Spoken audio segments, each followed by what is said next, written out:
Hello, everybody. Welcome back to Palming Around with your host, Alex E. Morgan. Yes, the British French person traveling around Australia.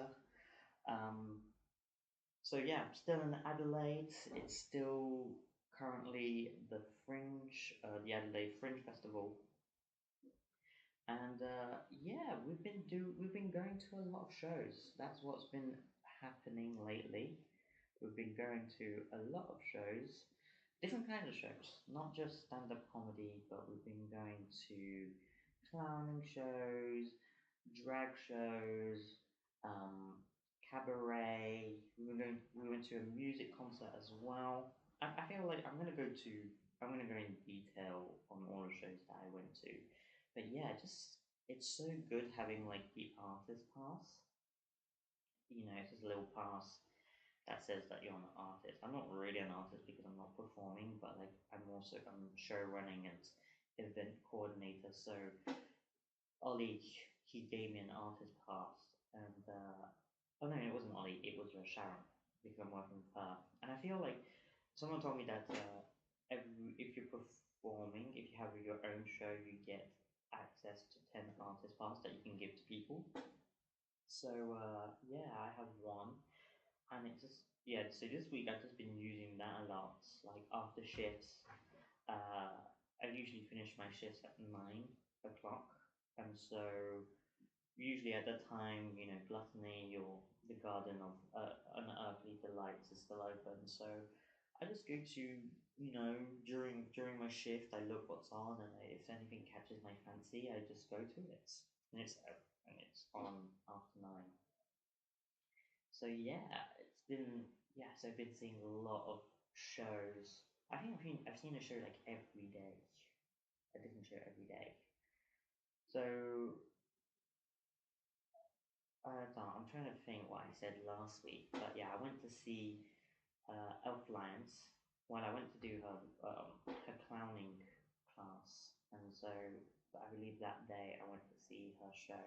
She had a very good show. I really enjoyed it. Yeah, it was really good. Um, it was just it's called Horses and it's about horses, and it kind of connected. It kind of made me remind me of a story that I wrote called Two Horses Go Bad. And I was just it's kind of like the message behind it was, now, as adults, we're all very serious. We stop being silly, and it's trying to reconnect to that childhood, fantasy of, being a horse, or like just imagining something else as being human. And she wants to reconnect with that silliness again in her adult life. And that was very fun. That was very fun. And then yeah, I went to see um, Villains. It's Disney in drag, and this was about like a um not new Disney villain, but like a made up character, and she wants to be a villain, and so you would have these Disney villains from films, such as Ursula from The Little Mermaid, or Cruella from 100, 101 Dalmatians, or the princes from any of the Disney stories, with Scar from The Lion King, and you would have and they would all teach her something about what's it like to be evil. It's like, oh, being evil is about having a backstory, and you need to have a good enough backstory, or being evil is about looking good. It's about how the confidence you have when you're walking around looking good, stuff like that. And then the end was that you just have to be who you are, you know, and just be who you are. Don't be whatever people expect you to be. Be your own person. And I've noticed like in these fringe shows, it is always, and I think these are typical fringe shows, is that every show has to have like a message, which is a little bit. when you see one, you're like, oh, this is amazing, like it's so clever, you know, there's a message behind it. Like it was like that in Perth as well when I went to see Aidan Jones' Chopin's Nocturne and Kirk Sterling's Corporate Chronicles. There was a message behind it, you know, whether it was like, oh, you know, follow your dreams, or you know, the corporate world not for me, and you know, comedy is for me, the city is for me. And here it's the same thing, you know, there's always like, you're gonna go to a show, there's always gonna be like a direct or subliminal message behind it. And it is interesting. It is, you're like, yeah, and at first you're like, oh, this is amazing, you know, the message. But when you see two, three, four shows and it has that message, you're just kind of like, okay, we're not at school again, you know.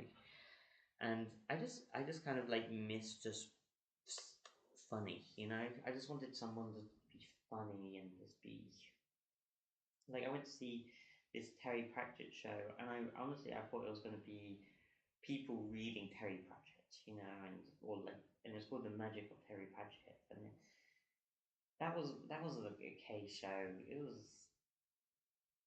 I could tell like the host, he really loved Terry Pratchett, and for someone who's never read Terry Pratchett, or like, um I was a bit just kind of like, oh, okay, it's just this guy fanboying over a dead author. And I think what Terry Pratchett, I think, you know, it did make me want to read it. Oh, but not straight away. Like, I'm gonna probably read them, but I wasn't like, oh fuck, I need to get my hands on a Terry Pratchett book right now. But yeah, I think he was very passionate, and also I didn't. His message was that, you know, there's a universe, and like he made us. I believe he made us say his name at the end of the show, which I found very weird because he's like this really famous, or like he's never. And the message was like, oh yeah, you know, there's a universe inside of us, so you know, don't let anyone tell your story. Tell your own story. You know, let's all say his name. He made us say his name, and like he's Terry Pratchett. He's world famous. Like people, the last person who's going to say his name is he's going to be in a very long time. So I think he's fine. I think we need to focus more on yourself and your performance. And also, I think, yeah, what else? It was okay. Yeah, also, it was, you know, yeah. But, you know, the next one, I did go see shows which were just funny, like, but then also, I was also a little bit disappointed by them. I went to see Ross Noble, and I think it's called The Cranium of Curiosity or of Circumstances. Yeah, a little bit disappointed with that as well. Yeah, I was just hoping, I've never seen Ross Noble perform. I've only just seen him on panel shows, especially QI. And so panel shows, they're very formatted, structured. You know, there's the host, and he he comes in from time to time and says something funny. But here, watching him as a stand-up, and he did mention at the beginning of the show that he is like a computer with 100 tabs,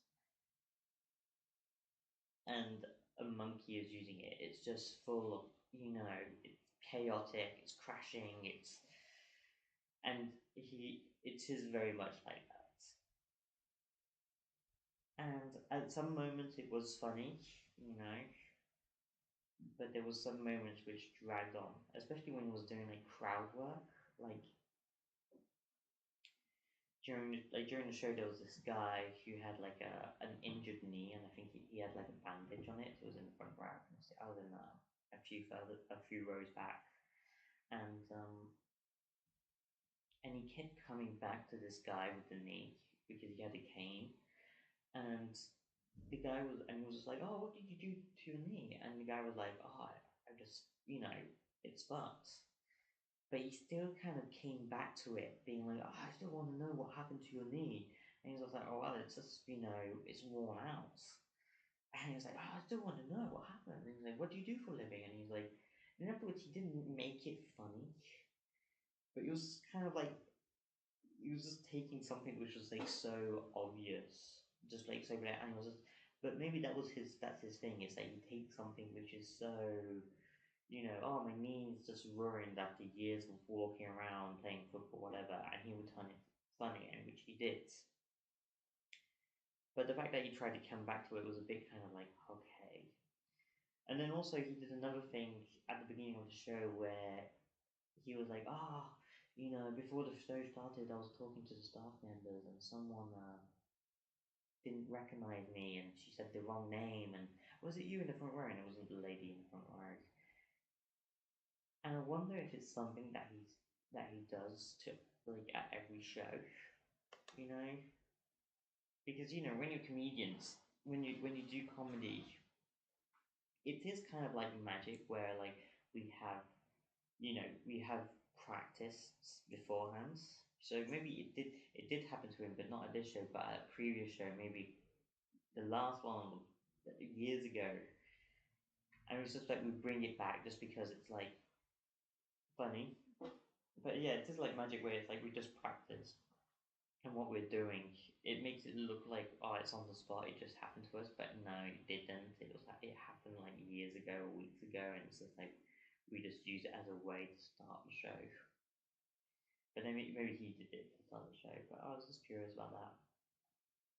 But yeah, I was talking to the people that I'm staying with, and she said she went to see Ross Noble and she had to walk out just because it was just like, he's the type of guy who apparently he comes here every year. He does the fringes.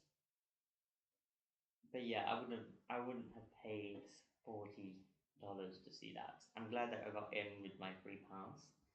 But I would have been like, if I paid money, I would have been like, oh shit. Like, you didn't bring any interesting ideas. Like, I was expecting, like, especially with a title like that, Cranium of Curiosity, and the poster looked cool. It had like animals with his face on it. So I was like, oh, this is gonna be interesting. It's gonna be about animals and like the world and how his absurd perspective on the world.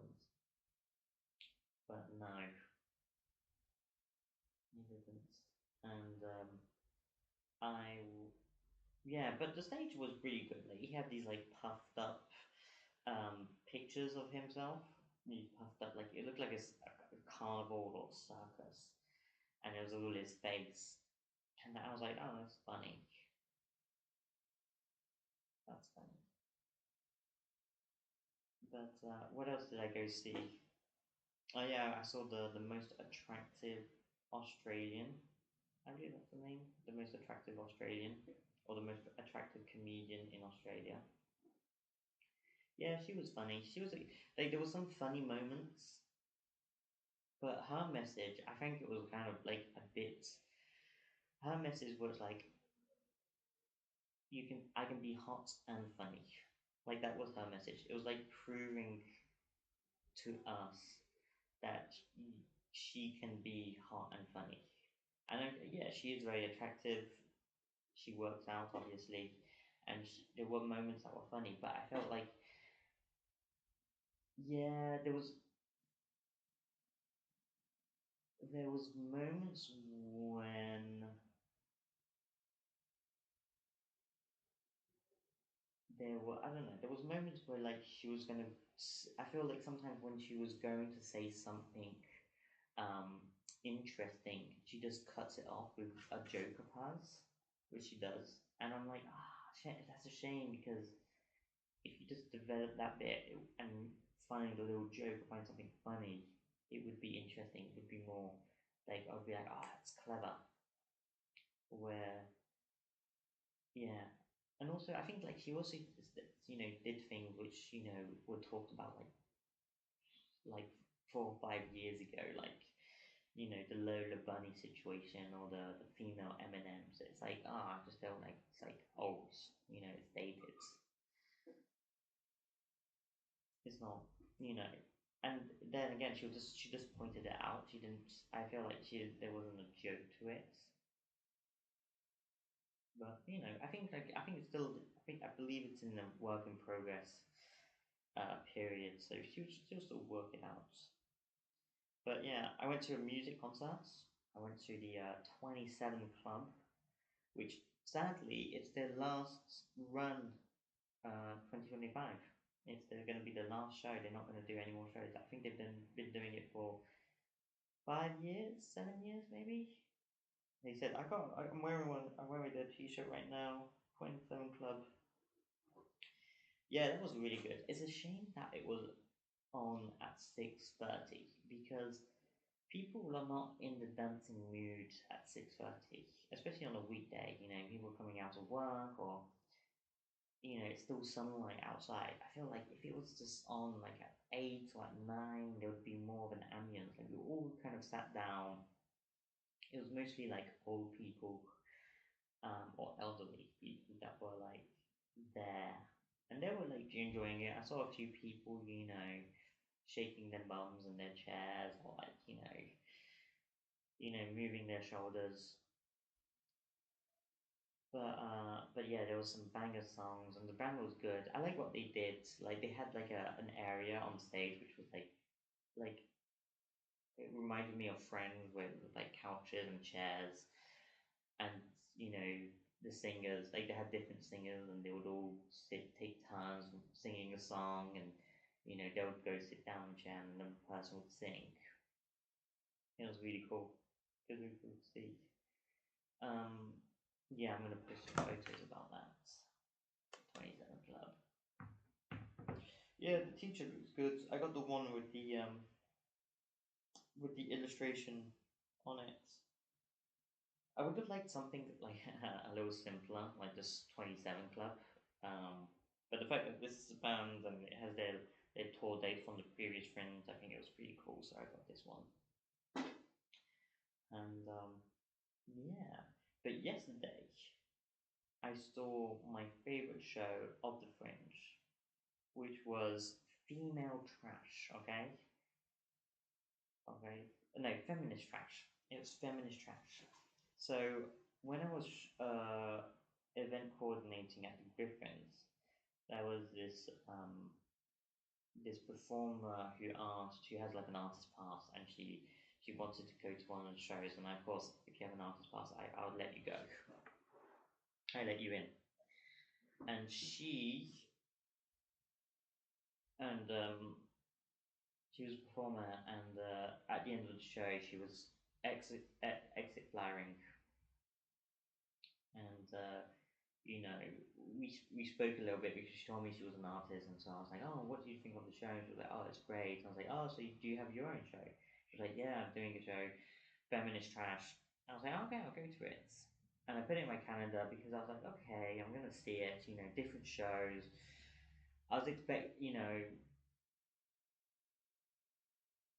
she seemed very nice. She was very nice to me, and so I was like, okay, I want to check it out. And so I did, and it was on a great time, which was like it was like 9:30, and it wasn't too far. And honestly, I was a bit maybe when you say like macho, when I was like, oh, it's going to be about feminism, and going to see the previous shows, there's going to be a message behind it, and the message is that we all hate straight white men, and they don't get to control the world, and we deserve to be respected as equals. But no, it wasn't that. It was just silliness, and it was funny, and it was dark at some moments, and there was some clever joke. There was some clever jokes, and there was a few moments where I was like, oh, this is hilarious. Yeah, it was really good. I was gonna give it 5 stars. I'm still am. I'm gonna go on Fringe websites and give it my opinion. My opinion will be positive, but it was really funny. And the girl, yeah, it was really funny. And all three of them, it was like a trio. I just think the name of the show is misrepresenting what it is. Because female trash, okay, they're feminist and it's like they're all female and they play with bins at some point. But I would have called it something else. I would have called it silly gooses, silly gooses, silly geese. I don't know. No, but that's the thing about doing your own show is that you get to decide what you want to call it and what you want to do with it. But yeah, if you're in Adelaide, I definitely recommend Feminist Trash. It was really funny. But yeah, we still got I think 2 more weekends of the Fringe. 2 more weekends of the Fringe. I think so, 2 or 3. And then I still need to see if I'm going to go to Melbourne, but I still need to see if I'm going to go to Melbourne. I need to talk to Sharon. I've got 2 more. Oh, well, 3 more with this one coming. But yeah, haven't been to the zoo yet. That's I know this. I feel like I'm gonna go to the zoo at the very end. But yeah, I haven't been to the zoo yet, but I'm going to. I planned it next week. But yeah, I've been struggling sleeping. Like I feel like when I finish work at 9 and I go to a comedy show, it's often like 11, and then I get back home. I have something to eat. It's midnight, and I'm like, I need to decompress now. And so I go on my computer, I watch YouTube, or I watch anime, or I write a little bit. And yeah, I'm just like, and then it's like 2, 3 in the morning. I'm like, oh shit, I need to go to bed now, and then go to bed, and I'm thinking about the stuff that I'm, writing against. But I need to try it. I need to go. When I was last week when I was recording this podcast, I woke up. It was at 10 o'clock. I woke up at 9, or I woke up at 8:30, and I came here on time. But yeah, I need to do the same for the zoo. Also, like I have a few other comedians that have been posting about it, and it's good. And also, I want to do it for a friend and send her a little photo. Yeah. So I need to go to the zoo, and also I want to go to Barbarossa, which is like a winery, or like a vineyard, or like a wine area of Adelaide. I want to go there. Oh yeah, I'm going to talk about that in the next episode. Handorf. We went to Handorf. And we did some extra work. I'll talk about that in the second one. Yeah, the same thing. I'm going to do 2 parts. In every. But yeah, yeah. I'm glad I got this artist. But I'm glad I'm seeing as many shows as possible. Just change my perspective on things. I want to see like a good stand-up comedy. Like who has a good stand-up? Who has a good stand-up and doesn't have a message behind it? I think it's like George Zach. Like the premise of the story is that it's called butterfly effect, and he made a decision when he was like 17 to stay in England, and he talked about what his life would have been if he didn't, and he went back to thinking. But there was no message. It was just funny. It was just like stand up, and it was good. I think I need to check some other shows, some other stand up shows that are happening that I want to see. But yeah, tonight I'm gonna go to a burlesque show. Again, I meet these people when I'm event coordinating, and I'm just curious of what kind of shows they have. So yeah, it's Darcy. She's like we're friendly with one another. I don't know her that well, and she's doing a cabaret burlesque show, so I'm gonna go and check that out. It's after 9, so I'll check it out. I've never been to a burlesque show. I've seen burlesque dancers because in Paris, Mike in Progress would have sometimes these variety shows, and I'll have burlesque, and I've seen like one or two, but I'm curious to see what it is. So I'll let you know in next week's episode how that went, and I'll see you in a couple of minutes when I, record part two. Okay, cheerio, ta ta.